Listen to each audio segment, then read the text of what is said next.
मित्रों, आज हम संविधान से प्रदत्त मूल अधिकारों के विषय में बात करना चाहेंगे।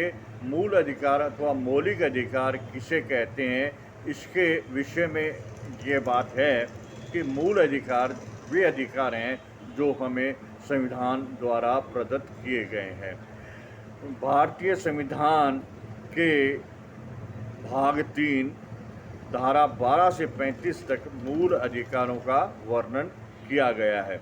अमेरिका के संविधान से मूल अधिकारों का जो भाग है वो लिया गया है।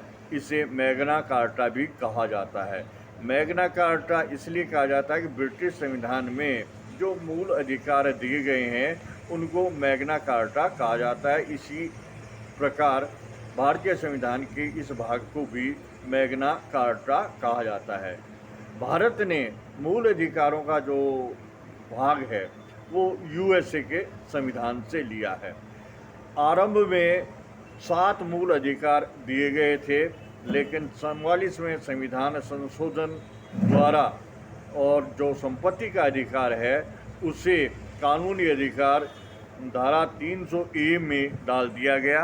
अब प्रश्न यह उठता है कि मूल अधिकार और कानूनी अधिकार में क्या फ़र्क है।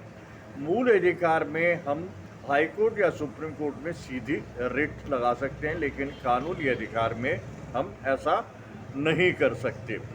तो हमें संविधान द्वारा अब वर्तमान में 6 मौलिक अधिकार प्राप्त हैं, जिसका वर्णन मैं इस प्रकार करना चाहूँगा कि नंबर 1 पर है समता या समानता का अधिकार, जिसको धारा 14 से 18 में किया गया है।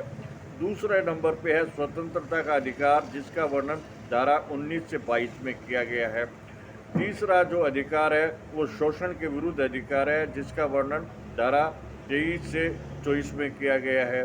चौथा जो है धार्मिक स्वतंत्रता का अधिकार, इसका वर्णन धारा 25 से 28 में किया गया है।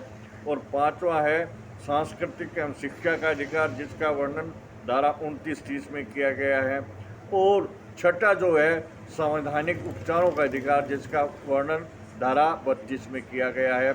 आज के वीडियो में बस इतना ही। फिर आगे जो मूल अधिकार हैं उनका अलग से वर्णन अगले किसी वीडियो में करेंगे। धन्यवाद।